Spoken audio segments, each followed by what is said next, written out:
I woke up in the morning and rushed to the toilet and threw up all Nothing blood. but blood. Oh my God. And that was when I was like, oh, I'm in trouble. This is way worse than I realized. Subscribe to the podcast, KFC Radio on YouTube.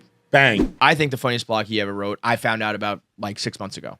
Maybe it was a year ago now. The fight with the Lobsterman.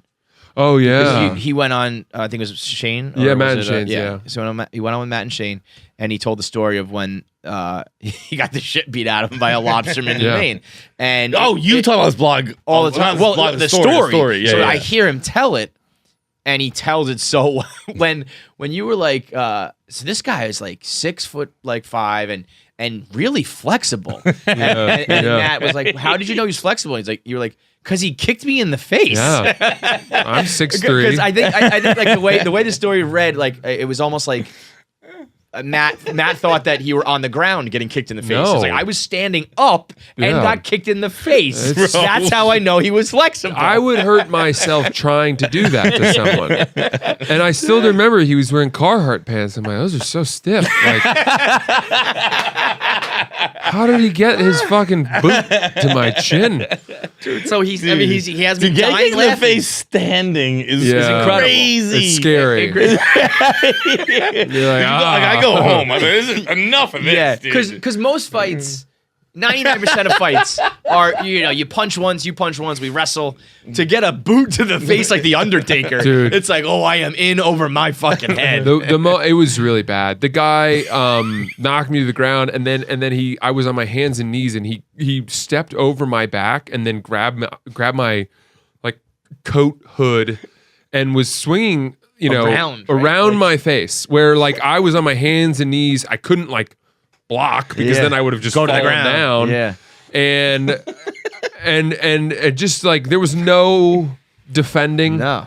Just no stopping it. That was also probably his like 5,000th street fight. Yeah. You know what I mean? Like, and then I stood up and fuck, man, I mean, it was so bad. It was like, but also, I mean, you were like broken orbital bone. Like it was actually really bad. It wasn't just like, I got my. The worst it was bad part, because I lost. We were like, so drunk, obviously, and when I went to bed because I was like, fucking, I'm the man. Got into a fight, and my mouth was bleeding pretty heavily. And so I went to bed and just swallowed all that blood. And I've actually learned this in two different ways.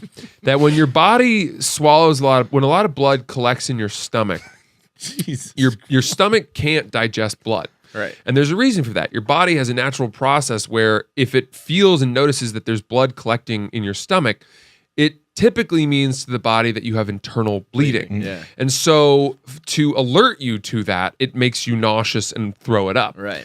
So I woke up in the morning and rushed to the toilet and threw up all Nothing but blood. Oh my God. And that was when I was like, oh, I'm in trouble. This is way worse than I realized. Was it Christmas or Thanksgiving too? It was that morning when I woke up was Christmas Eve.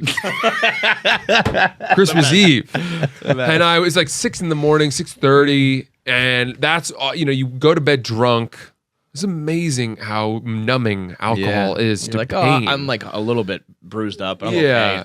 And then I woke up and my face, it's pain.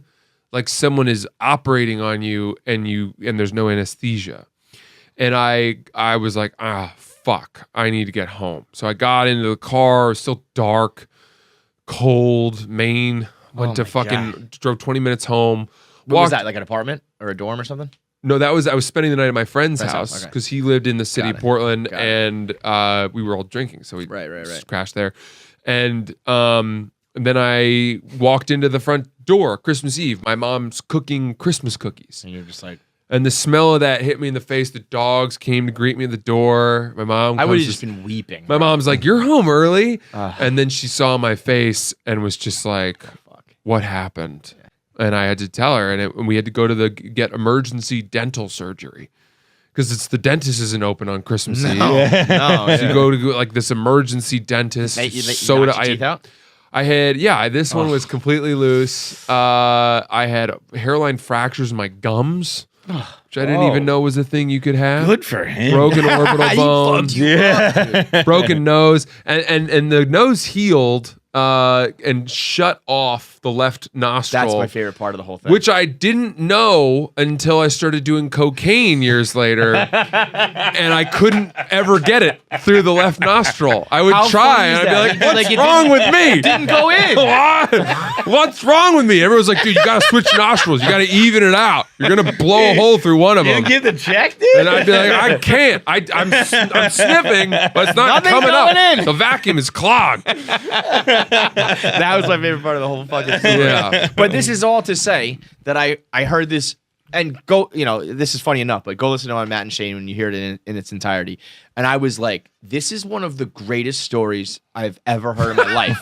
And I think I texted him, and I probably said something like, why didn't you ever talk about this at Barstool? And he was like, I did. I wrote a blog on it. Yeah. But it's just because there's 1,000 fucking blogs. Right, yeah. And like And that's then right part of- afterwards, a fucking Braves game recap went on. Right. Who guessed that camel toe went up right on top of his fucking, epic tale. I love you, Trent. But it's like that's part of the thanklessness of blogging. But Yeah. But man, that and then the final piece of it is that you connected with that guy.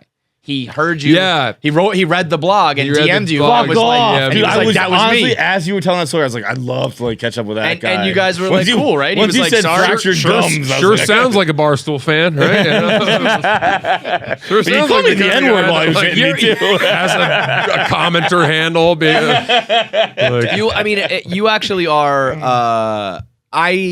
When I was listening to it, I was like, and even the way that the fight stopped and everyone you dapped it up with him and you're like, Yeah. good scrap, and I can understand that, and I can understand reconnecting with him.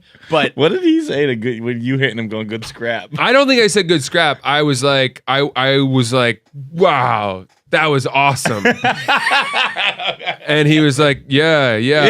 like I'm good, dude. It was awesome for me. And he goes, he was like, are you? I said, are you okay? That's what I said. I said, are you okay? And he goes, yeah.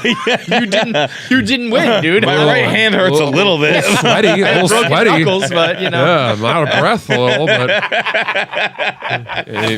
Make sure you subscribe to KFC Radio on YouTube to get all the video content. Subscribe, comment, like, and make sure you turn on the bell notifications so you know whenever new video content drops. I want to say something, but the video has to be faster. That's it.